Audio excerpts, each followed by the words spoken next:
Good morning, everyone. Welcome to the our class. So, as I explained on BB, today I wanted to take the lecture and do it because next week we have a public holiday as well. And since the deadline for your submission is getting closer and closer, maybe you might have questions because you won't be able to ask me questions next week either because there's another public holiday. So instead of two public holidays following one another and basically wasting our lecture time, I wanted to do a section today.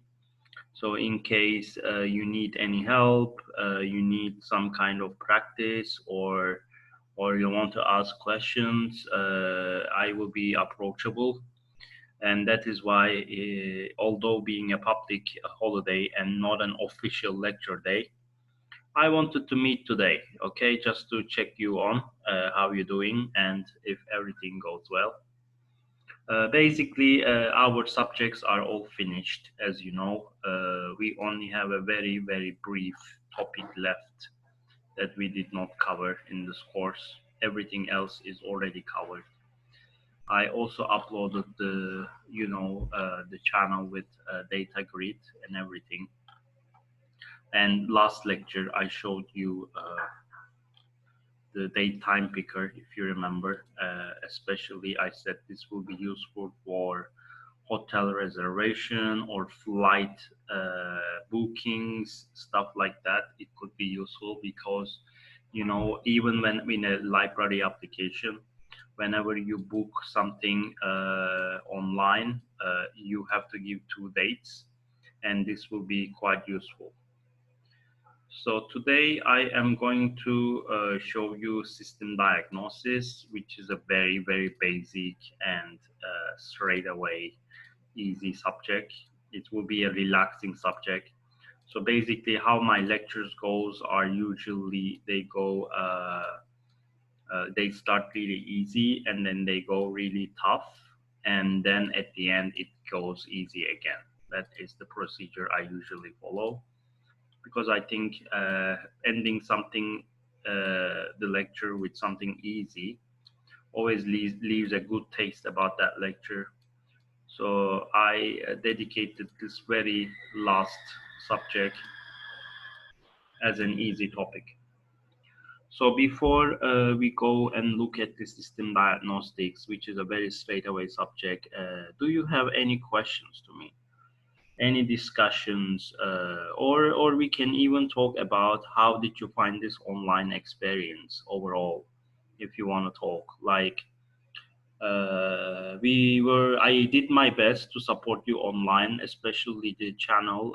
Updating it took me a lot of time. How did you find this online lecturing experience? Was it good? Do you want to share your thoughts?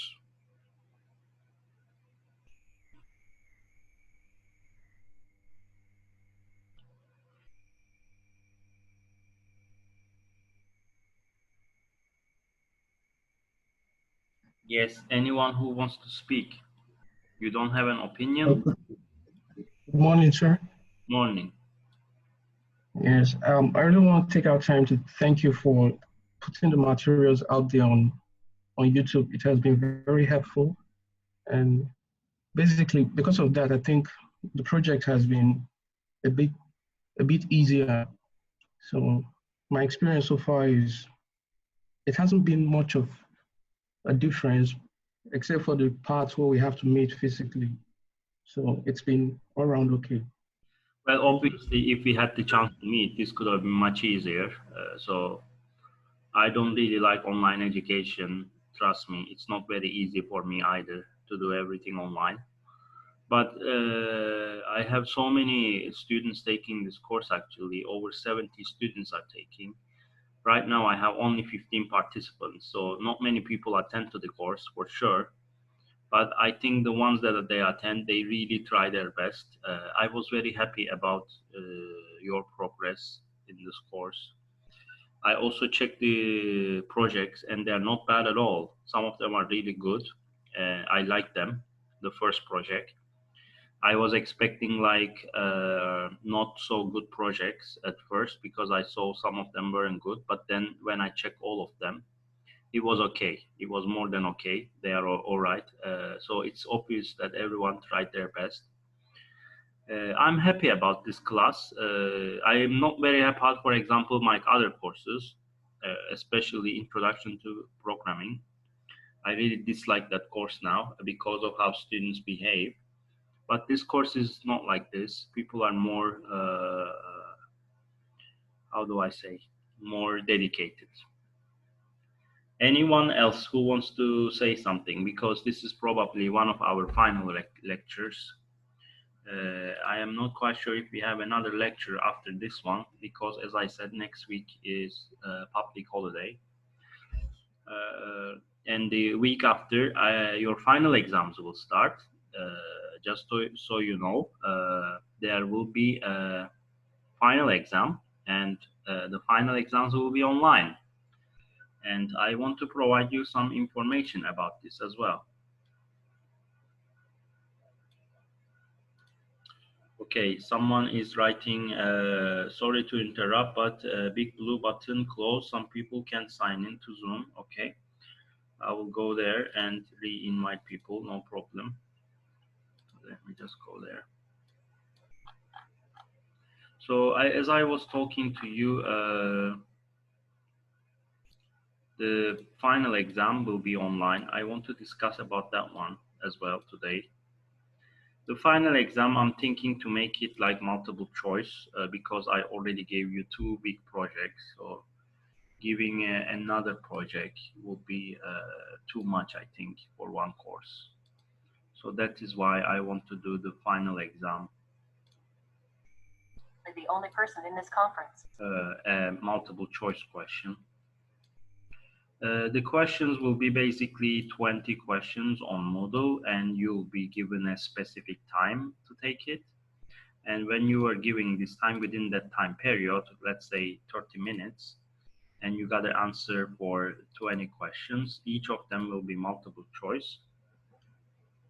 And also, when the multiple choice questions are given, you will have to be they will be shuffled,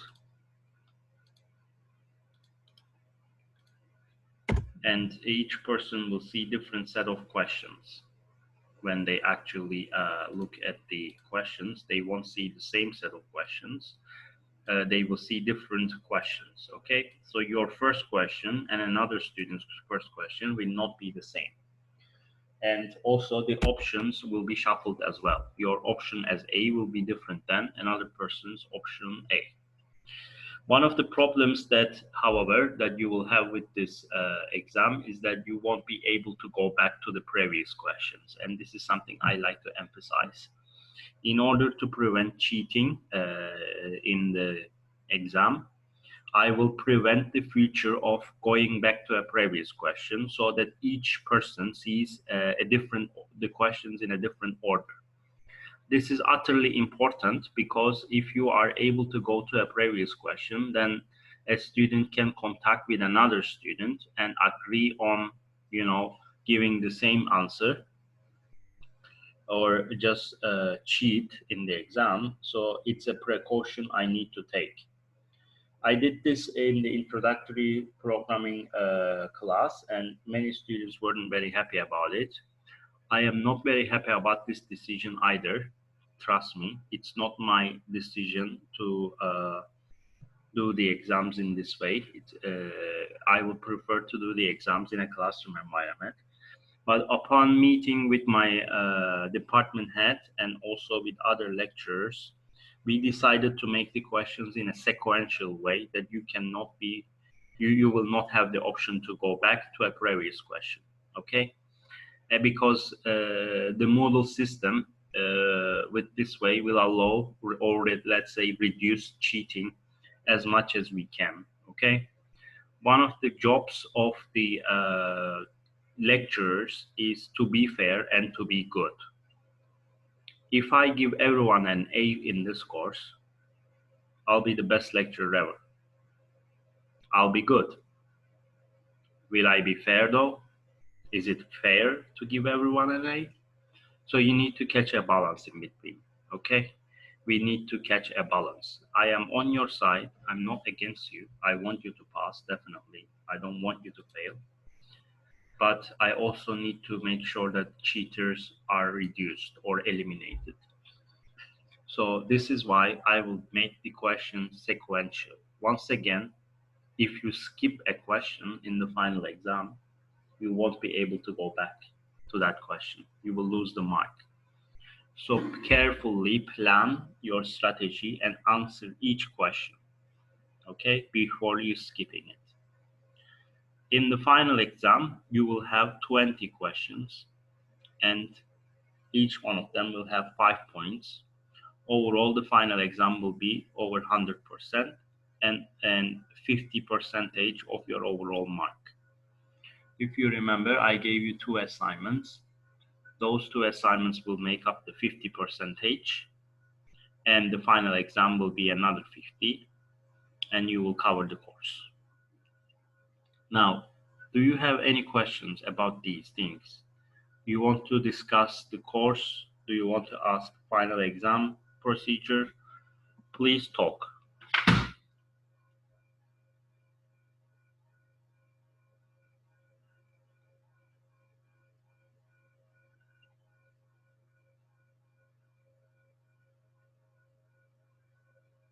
Yes, John.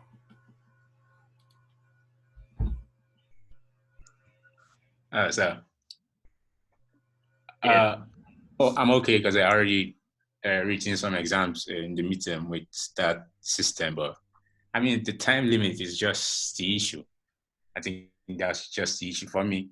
I don't know about others, but time for, 30 minutes for 20 questions. I don't know how the questions will be like, but the questions for data structure was quite very hard, and the time limit was just not enough. So I was just thinking maybe if they could work on the time limit a little bit. I mean, I don't know, 30 minutes for 20 questions is just But somehow. well, I don't know your data structure exams because obviously I don't teach this course. Yeah, I know. But was it a multiple choice exam? Yes. It was a multiple. Who teaches that course? What's the name again? Just give me a minute. Is it a man or a woman? It's a man. It's a man. In this computer engineering department? It's Tama. Yes, Talmud Tolga, sir. Tamer Hoca. Yes. Okay. How many questions did you have there? 20? 20, yeah, for 30 minutes. Okay. This is an internal decision that we took, John, that we met actually 2 weeks ago with all the lecturers online on Zoom. And the meeting started at 10 o'clock in the night, okay? And Okay. the meeting ended 2 o'clock in the morning. So 4 hours non-stop, we discussed how we can do the exams, okay? Yeah. When I did the introduction to computer programming exam a month ago, I suffered a lot of problems from student side. They tried to cheat, they created fake Moodle accounts. I don't know how they did it. A lot of cheating attempts happened. Some of them I managed to eliminate, but it was overwhelming. The problem about the time is the more time we give to students, the more immature response we get. I don't know why this is the case because I was a lecturer in England and it wasn't like this there. So it's probably the population in here that behaves in a different way. When we are given more time to students, they always try to communicate with their friends to get other people into the scene which had nothing to do with the course. Sometimes they even ask other people to do their job. There was a case detected in an exam that a student asked a graduate student to do the exam for them. There has been many cases, unfortunately, John. Because of this situation, teachers got a bit paranoid. Lecturers got paranoid, and I think they are right to be paranoid because just like you, we are not very experienced in teaching online. I have been teaching in a classroom for the last 14 years. I never needed to teach in a pandemic situation. No one did, as far as I know. So faced a lot of problems on the student side. There were a lot of cheaters. There were a lot of complainers. They are trying to manage WhatsApp groups. They are trying to communicate with their friends to mark the same option in the questions, particularly in multiple choice exams. And when time is given to them, they have more space. They become more relaxed to do it. Instead of focusing on the exam, they try to cheat their ways because the time is basically more than enough.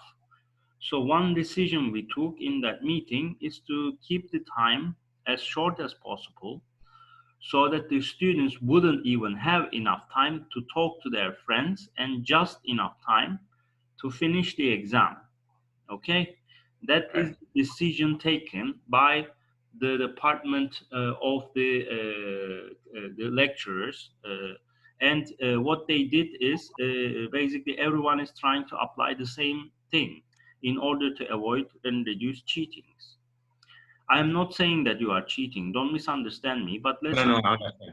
I let's understand. assume that you cheated in this exam, okay, and you got an A, and another student who tried to do their best and hard work, he or she got C. This is not a fair situation, is it? We don't want to face this. And unfortunately, we cannot control you right now under these circumstances. I cannot receive your phone at the beginning of the exam.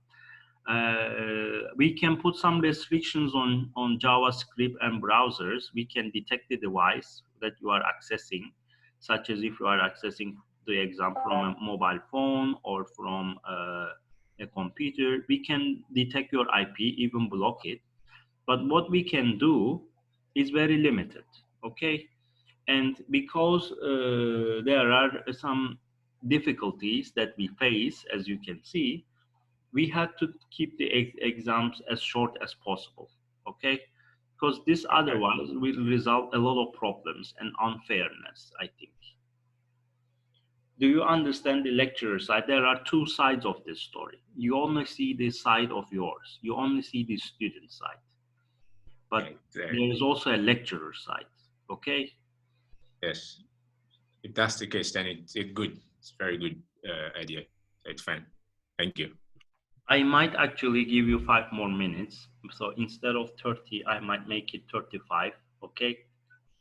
Just All to right, sir. know, not to overly stress about the exam, because at the end of the day, I'm not trying to block you. I'm not trying to create an obstacle. I'm trying to help you. I want you to pass seriously. I don't want you to fail, especially with the situations in here. Imagine we are in the middle of a pandemic. Everyone's psychology is affected from this. We are not in a mentally healthy state. Not I don't think any one of us is very healthy right now in terms of mindset. So I don't want to cause more stress in your life. This is the last thing I want to do, because this is not going to help you in any way, right? So I Yes. might give you 5 more minutes, but I don't want to give too much time. So for 20 minutes, I think 40 minutes is too much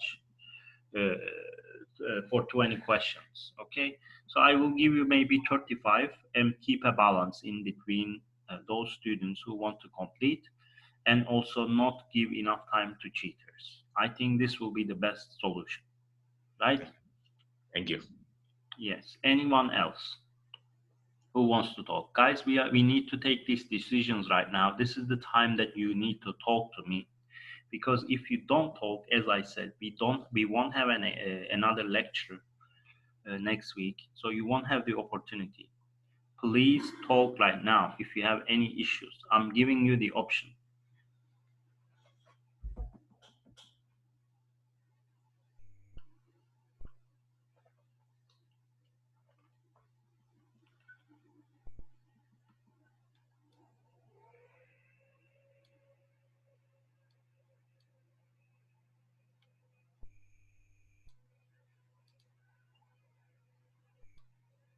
Yes, anyone else who wants to talk? Is everything okay and clear?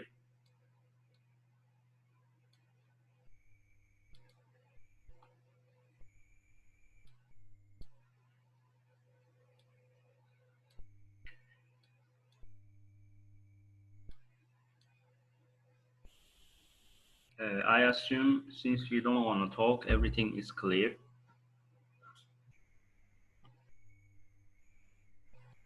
So I want to continue with the lecture then. Since no one wants to talk, I'm going to continue with the lecture. I'm going to do the very last topic that I need to cover in this course. This is called system diagnostics. System diagnostics is basically a process using the diagnostics of the Windows platform, which means they are the core functionalities under the Windows environment, and this will obviously work only on the Windows platform. So if you are doing the project on a Mac computer, you know that most of the visual components that we use in this course do not work because they are called Windows Form applications. Of course, there is a version for Mac platform for the Visual Studio, but it is used for other purposes, such as if you use Unity, you can use Visual Studio to write the C# code there. And if you use Visual Studio can be also used to write other sort of code on the Mac platform. But it does not support Windows Form applications. And this is just another layer that is only supported on the Windows platform. Okay. These processes can be used as a part of the components to trigger certain events. That is the purpose of diagnostics. It gives you some kind of information that also activates some external programs should you want on your machine. So if you are designing a program that requires another program to exist or do a functionality, then you can use the diagnostics. So the diagnostics can be used with many different components in Visual Studio. One of them is called link label. We know label already. We have seen and used it several times in this course. And link label is just like label itself. What it does is that instead of just being a text, it can be a link, which then functions like a button. So you can basically click on the link and do certain activities. In order to use the system diagnostics with a specific component that you use inside the Visual Studio, all you have to do is to write system diagnostic process start, which then will go to the relevant process and start it. These are written all in the same style as you can see, but the things you can do with it vary a bit. For example, if it is possible to use diagnostics to activate a certain program on your computer, such as if your application that you design wants to activate a calculator or notepad or any other program installed on that specific machine, which we all know that every single Windows has Paint, calculator, notepad, it is possible to basically start them inside Visual Studio.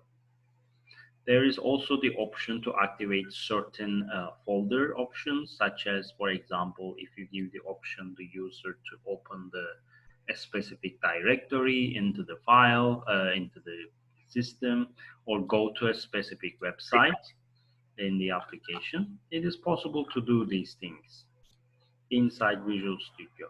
Okay. So you can basically list them in a GUI environment using a link label, which is not the only component that you can use, but you can use other components as well. And basically activate them using the system diagnostics process and start. So just to show you an example, I'm going to create a new project. Let me just stop the running project. So this one I stopped and creating a new project. Maximize this a bit so you can see it better. And just name this as System Diagnostics.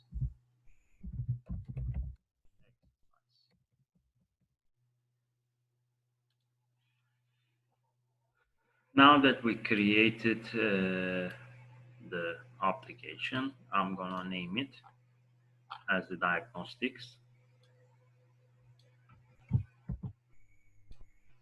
So coming into the properties window, let me just pull this aside so you can see it better.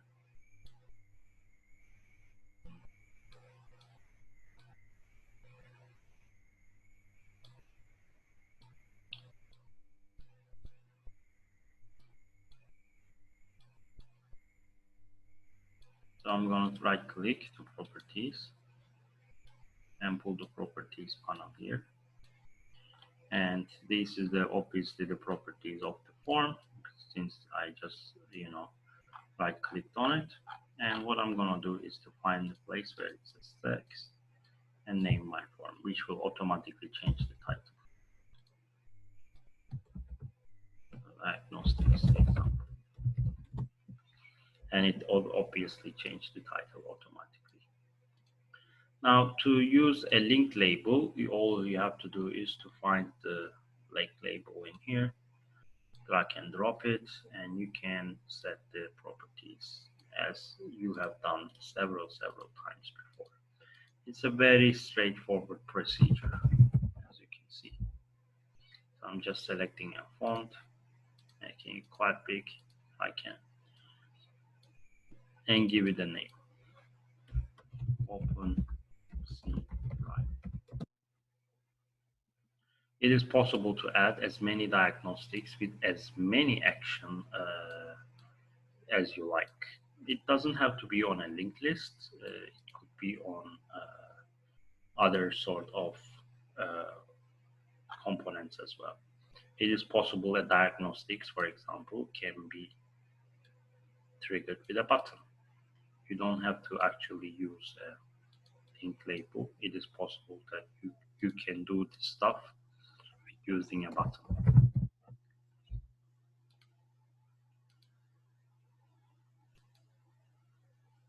So go to CU homepage. So if you actually put this one around the corner and write something like go to CU homepage, it is possible to change the properties. Once again, as I always said in the lectures, please change the name of your components so that you can follow. If you have 5 link labels, then you will mix up which one is doing what. If you just leave them at label 1, label 2, label 3, it is best to name them. Link label C drive, a good name for this. Button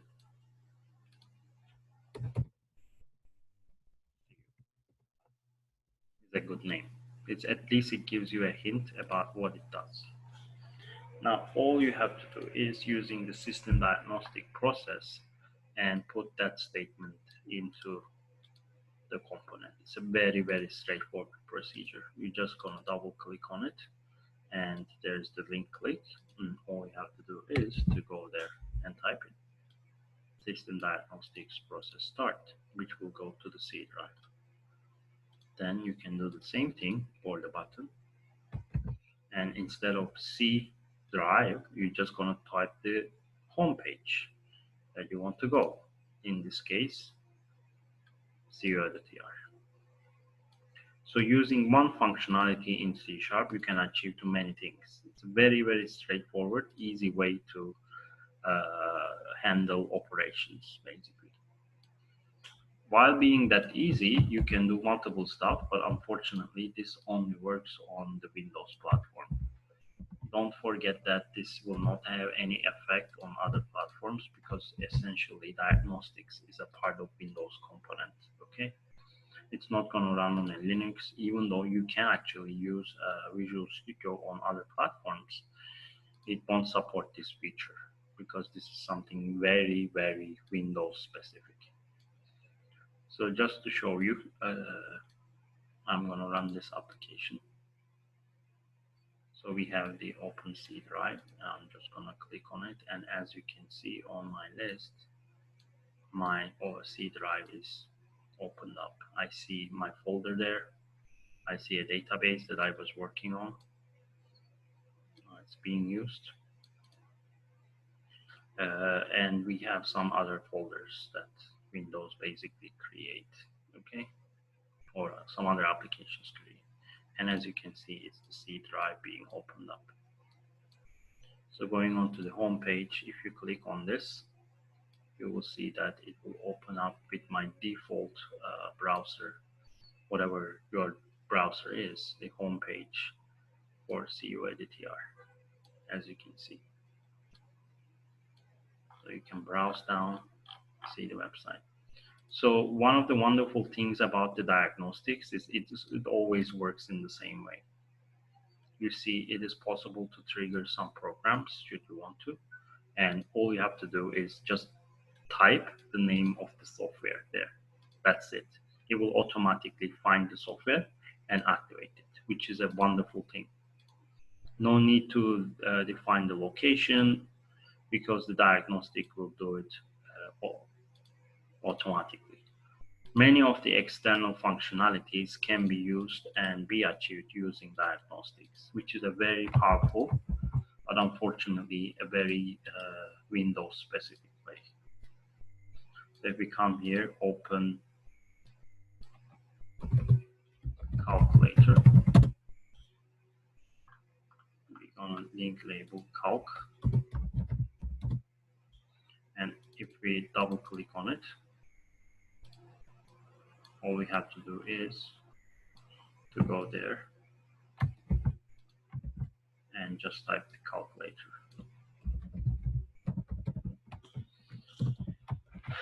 The default format for executable files is exe in Windows platform, which means stands for executable. Just by typing that, it will basically execute that specific program. Okay.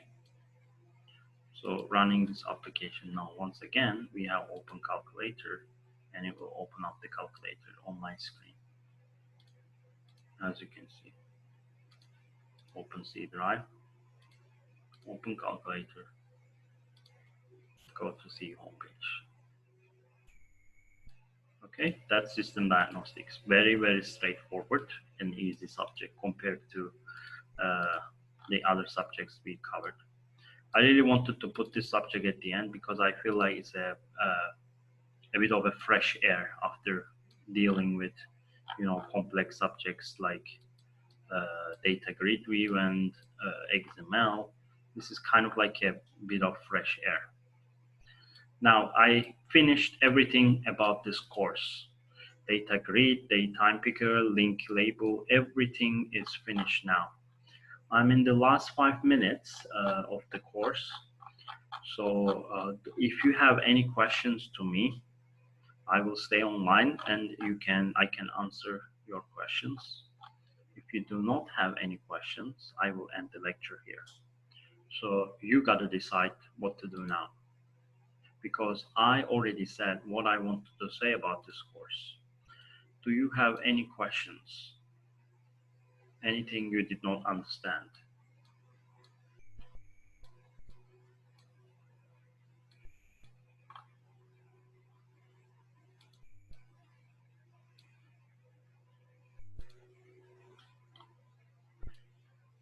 Okay, seems like no one has any questions. I am in the last 4 minutes now for my Zoom meeting. Thank you all. What can I say? This is one of our final lectures. Maybe we'll meet one more time. I don't know. But definitely next week we don't have a class because there's a public holiday. As I said, the week after you will have a final exam. or the following week, I will definitely put the dates on Moodle. So even though we might not have a class, please follow the Moodle page, okay? And the announcement will be done there. I will announce the exam date and time. And like I said, you will have 20 questions, and each one of them will be multiple choice. So I will, for example, give you an empty block here and tell you that which of the following system diagnostics opens the calculator. And I will give you A, B, C, D, and you'll take up the right choice. So the questions will be very short answer, kind of like one line statement questions rather than big chunk of code. I will give you like one missing line or just a logical question that you need to come up and answer, okay? Because the part that you had to write a big chunk of codes is already covered in the projects part. So this exam will be very straightforward, like one line of code answering kind of an exam. Don't worry about this. I will upload it into the Moodle, so you can find this video in the class archive. Now I'm gonna stop in here if you don't have any questions. Someone said, I want to know extra work part. The extra work part is that if you have a fourth member in your team, that person has to do the extra work bit that is mentioned in the course description. If you are only 3 people in the team, then you do not have to do this. I also realized that some people are working on the project topic that I didn't approve. So make sure to check the team forms, okay, before you actually work on the topic, okay? If I didn't approve that you gotta work on computer store in your feedback, then that should not be the topic you work on. So make sure to check the feedback on the uploaded Teams forms, okay? Because I replied every single one of them. Some of them I said you can go on with the topic. Some of them I said no. So please double check it. Make sure that you are working on the topic that I approved, all right? Thank you all for coming on a public holiday and listening to me. Hopefully I'll see you guys around. Take care.